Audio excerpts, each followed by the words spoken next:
말씀을 묵상하고 지켜 행하면 형통합니다. 라는 제목으로 하나님 말씀이십니다.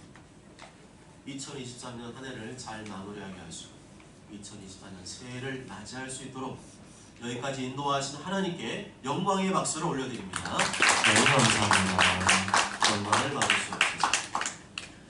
오늘 말씀 보면 하나님께서 여호수아에게 강하고 담대하라 말씀하셨는데, 그러한 강하고 담대한 마음이 우리 모두에게 임하게 되시길 주님의 이름으로 축복합니다. 네. 옆 사람과 한번 서로 인사하실까요? 새해에는 강하고 담대하시기 바랍니다. 새해는 강하고 담대하시기 바랍니다. 새해에는 강하고 담대하시기 바랍니다. 새해는 강하고 담대하시길 바랍니다. 아멘. 오늘 본문을 보면 자주 등장하는 문장이 있죠. 무려 3번에 걸쳐서 반복적으로 등장하는 문장이 있습니다. 그것은 바로 강하고 담대하라입니다. 6절에 강하고 담대하라, 7절에 오직 강하고 극히 담대하여, 9절에 강하고 담대하라, 두려워하지 말며 놀라지 말라 말씀합니다. 왜 하나님께서 3번씩이나 반복적으로 강하고 담대하라 말씀하신 것일까요? 그것은 여호수아의 마음에 두려움과 불안이 있었기 때문입니다. 1절에 보면 모세가 죽은 후에 라고 말씀하죠. 2절에 보면 내 종 모세가 죽었으니 이제 너는 이 모든 백성과 더불어 일어나 이 요단을 건너 내가 그들 곧 이스라엘 자손에게 주는 그 땅으로 가라 말씀합니다. 지금까지는 모세가 이스라엘을 잘 이끌어 왔는데 이제는 모세가 죽게 되자 그 바톤을 여호수아가 이어받게 되었습니다. 그렇지만 졸지에 그 바톤을 이어받았기 때문에 앞으로 200만 명을 내가 이끌고 가야 한다는 생각을 하니까 한참이 오질 않는 거죠. 불안하고 두려운 마음이 들게 되었습니다. 우리 흔히 여호수아하면 용감한 군인이라고 생각을 합니다. 그렇지만 처음부터 여호수아가 용감한 군인은 아니었습니다. 여호수아는 오늘 말씀 보면 소심한 사람이었고, 어떻게 보면 내성적인 사람이었고, 두려움이 많은 사람이었습니다. 처음부터 잘한 것이 아닙니다. 이상이 처음부터 잘한 사람이 어디 있겠어요? 원래 여호수아는 겁이 많고 소심한 사람이었지만 나중에는 하나님의 은혜와 능력으로 강하고 담대한 용사가 된 것입니다. 원래 강하고 담대한 사람이 아니라 하나님의 은혜로 된 것인 줄 믿습니다. 아멘. 하나님의 은혜로 바뀌게 된 줄 믿습니다. 아멘. 처음에는 잘 못해도 괜찮습니다. 여러분 안에 있는 그런 불만, 아니면 나 자신에 대한 못마땅함, 아니면 지금 상황에 대한 두려움, 불안, 괜찮습니다. 지속적으로 여호수아처럼 하나님의 은혜가 임하게 되면 나도 여호수아처럼 강하고 담대한 사람이 될 수 있는 줄 믿습니다. 아멘. 우리는 지난 3년 동안 코로나로 인해서 많은 어려움을 겪어야 했습니다. 예배도 제대로 모여서 드릴 수가 없었고 항상 마스크를 쓰고 다녀야 했습니다. 지금도 집에 마스크가 많이 남아 계시죠. 코로나 증상이 있으면 PCR 검사를 받아야 되고 또한 자가격리를 해야 됐습니다. 그럼에도 여전히 우리에게는 여러 가지 어려움이 남아 있습니다. 계절성 바이러스와 독감이 기승을 부리고 있고요. 일터와 사업장에 어려움이 있습니다. 학업과 진로에도 어려움이 있습니다. 가족들과 자녀들의 미래에 대한 고민과 두려움이 있습니다.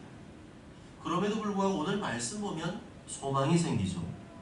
소심하고 겁이 많았던, 두려움과 불안이 많았던 그 여호수아가 강하고 담대한 용사로 바뀌게 되었다면 나도 얼마든지 그러한 사람으로 변화될 수 있다는 소망이 생기지 않습니까? 어떻게 하면 나도 여호수아처럼 강하고 담대한 믿음의 용사가 될 수 있을까요? 어떻게 하면 나도 승리의 용사가 될 수 있을까요? 7절과 8절에 그 해답이 나와 있습니다.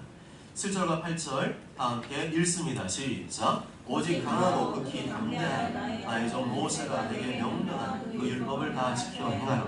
그러나 좌우나 치우치지 말라.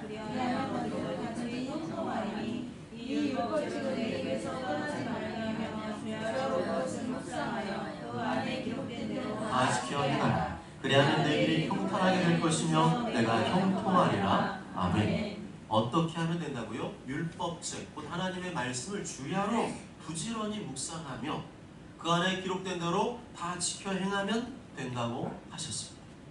그러면 너는 강하고 담대한 용사가 될 것이다. 내 길이 평탄하게 될 것이다.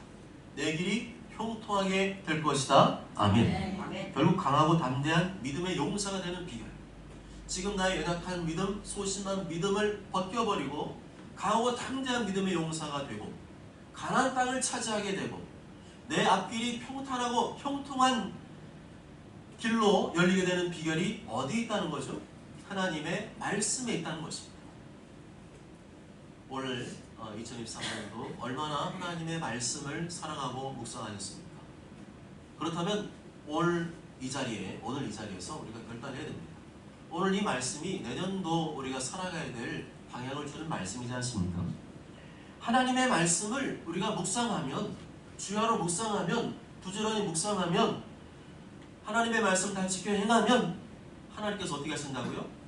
내 길이 평탄하게, 내 길이 형통하게 열리게 할 것이다 말씀한 줄 믿습니다.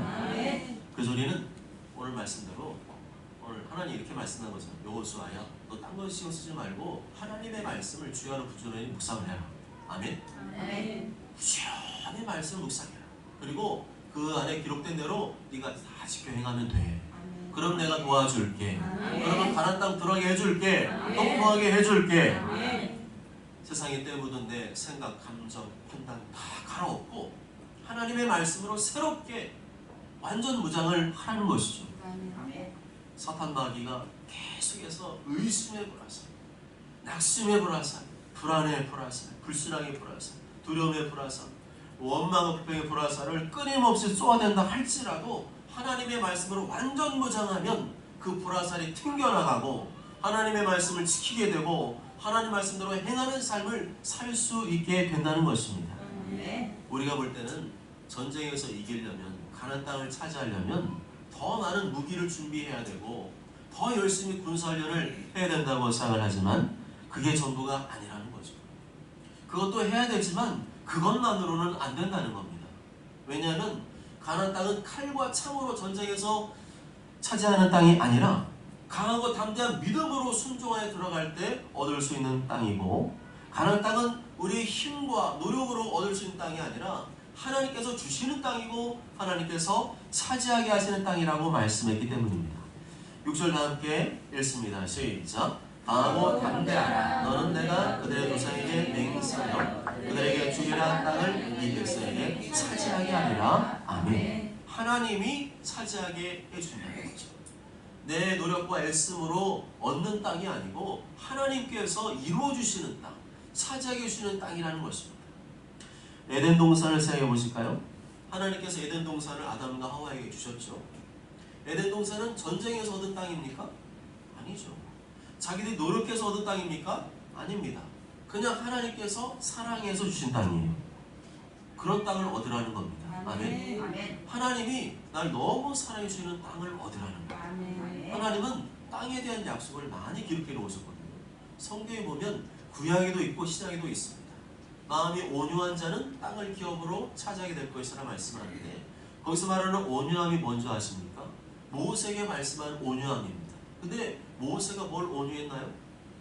모세가 우리 생각에 굉장히 부들부들한 사람이었나요? 아니잖아요. 광야를 향해서 200만 명 이끌고 나가는 굉장한 리더십을 가진 사람이었어요. 근데 그런 인간적인 생각을 하는 온유함이 아니라 하나님 말씀 앞에 완전히 엎드러지는 그 모습이 하나님 보시기에 온유했다는 것입니다. 모세의 특징이 뭐예요? 하나님의 말씀이라면 이의를 제기하지 않아요. 하나님 말씀이라면 토를 달지 않습니다. 하나님 말씀이라면 그저 아멘 하고 순종하며 나아가는 정말로 하나님 보시기에 온유한 사람이었어요. 가나안 땅도 그와 같다는 거죠. 노력하고 애써서 얻는 땅이 아니라 하나님의 말씀에 순종할 때 주시는 땅이라는 겁니다. 이것은 우리 각자에게 주실 땅, 우리 각자에게 주실 기업, 우리 각자에게 주실 열매들도 그와 같다는 거죠. 아담과 하와가 에덴 동산에서 형통하게 살 수 있는 비결은 오로지 하나님의 말씀을 지키면 됐습니다. 먹지 말라고 하신 동산 중앙에 있는 그 선악과를 먹지 않으면 됐거든요. 그런데 그걸 못했어요. 아담과 하와가 마귀욕과 시험이 왔을 때 그냥 넘어가서 선악과를 따먹음으로 말미암아 에덴 동산에서 추방되죠. 가시와 엉겅퀴가 있는 땅으로 추방됐습니다. 왜 그런 것이죠? 하나님의 말씀을 지키지 않았기 때문입니다. 하나님의 말씀을 주야로 읽고 묵상하라는 말씀은 하나님의 말씀을 양식으로 먹으라는 말씀입니다. 밥을 우리가 굶으면 힘이 안 생기잖아요. 밥을 꼬박꼬박 챙겨 먹잖아요. 그런데 그런 먹는 음식에만 관심 쓰지 말고 그보다 더 좋은 고칼리의 영양가가 넘치는 음식인 하나님의 말씀을 먹으라는 말입니다. 그렇습니다. 우리는 하나님의 자녀예요. 우리 정체성을 잊어서는 안 됩니다. 우리가 어디에 있든지 하나님의 자녀예요. 학교에 있든지 직장에 있든지 어떤 일터에 있든지 무슨 일을 하든지 우리는 그곳에서도 하나님의 자녀라는 사실을 잊으면 안 됩니다. 하나님의 자녀이기 때문에 세상의 떡이 아니라 생명의 떡을 먹어야 됩니다. 세상의 떡보다 생명의 떡을 먹어야 됩니다. 생명의 떡은 예수님이십니다. 예수님 말씀을 먹어야 됩니다. 그래야 삽니다. 그래야 하나님 말씀을 그대로 지키며 살아갈 수가 있습니다. 이것이 바로 고난과 어려움 중에 승리하는 비결인 줄 믿습니다. 좋은 결과를 얻게 되고 평탄한 인생, 형통한 인생을 살게 되는 비결인 줄 믿습니다. 하나님이 도와주시고 밀어주시는 데를 살게 되는 비결인 줄 믿습니다. 사랑하는 여러분, 우리 인생을 돌아보시길 바랍니다. 하나님이 주시는 땅은 따로 있어요. 여러분이 애쓰고 노력해서 얻는 땅도 있잖아요.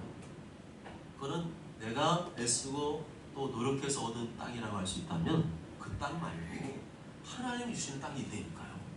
은혜의 땅이 있습니다. 우리가 천국 들어가는 것도 은혜로 가는 거잖아요. 에덴 동산도 그냥 은혜로 주셨잖아요. 우리가 살고 있는 우리 인생 속에서도 은혜로 주시는 땅을 우리가 얻어야 됩니다. 그거는요, 우리가 생각하듯이 악착같이 욕심부리다고 얻는 땅이 아닙니다. 하나님이 주시는 땅은 내가 열심히 노력한다고 얻을 수 있는 땅이 아닙니다. 그건 하나님의 공식이 안 맞아요. 그건 네 열심히 해라. 그래서 뭐 먹고 살게 하겠죠. 그런데 하나님의 계획은 그 이상입니다.